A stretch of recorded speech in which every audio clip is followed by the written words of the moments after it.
Okay, I'm here on Cross Creek, 6680, and I want to, let's go over, almost all of it's going to be landscape, and we've got a little bit of exterior paint to start up with. So I'm actually buying the paint, and one of the first things that we want to attack is, excuse me, we're going to paint this door and the trim. I'll have all the paint ready for you. And then let's start with the front yard. So front yard, I don't think there's a ton to do with these bushes, but you might want to just, you know, trim them up a little bit while you're here.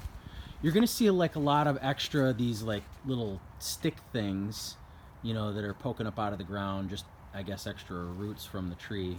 That would be good here.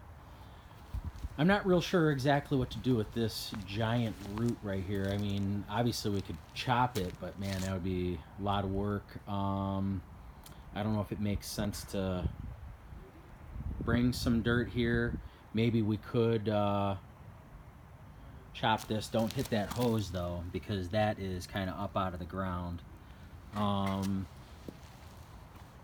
more for, I don't know exactly how that grows into the ground, to be honest with you. So not the biggest deal, but if we can address it, great. If you can find the brown mulch, I would need it for the beds out here. I would think, you know, a good, let's call it 5 bags back here for now, and we'll look around the back to see if we need any more. And then we just want to make sure that we sink any of this trim, or I'm going to call it trim, but any of this landscape trim, we want to dig this back down and reset it so that it's down more flush with the ground. Same thing over here.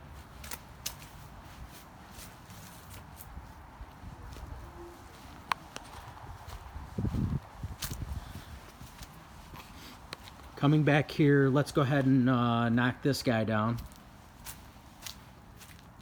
There's one right there.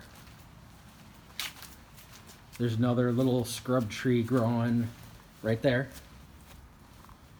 And then here, let's just kind of trim up these little, these things, you know, just the branches kind of hanging down, just kind of trim it up a little bit. We want to, these pine trees, just trim this away from the house. I'll see if Joe can bring a couple of ladders, or perhaps if you have them, great. Then back here, okay, yeah, so we are seeing more. This stuff needs to be sunk down into the ground, all your black trim. And then I'm going to call this another, say, 10 bags of trim back here. So just clean up these flower beds real good. Chop up these little, yeah, I think these are all just kind of like additional roots growing from this particular tree. So knock those down pretty good, then cover up with some mulch. Same thing over here.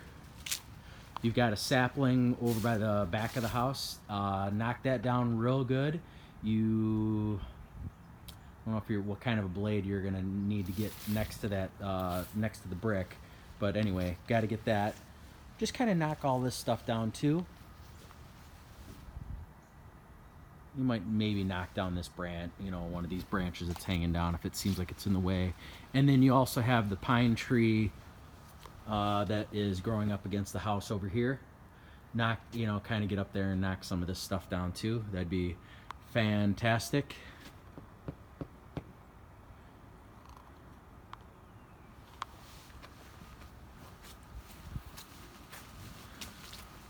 And yep, looks like you've still got more of this that is not in the ground. Just tuck that in the ground nicely, please.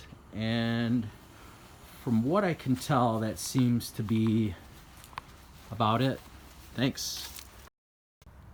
Actually, one more item. There is a concrete filler. You can usually just buy like kind of like I don't know, I want to say it's like a quart size container, and you would squirt that stuff right into this big crack on the driveway. Just kind of fill it up, you know, pretty good. In fact, I think it kind of goes down Excuse me, I'm gonna turn my camera. It's gonna go down over there. Just fill that up pretty good. And I guess while you're at it, fill this one. And I guess fill across this way too. That would be fine. And then I guess while you're here, those will just be a skinnier one. Try not to get the concrete filler all over, all over the driveway.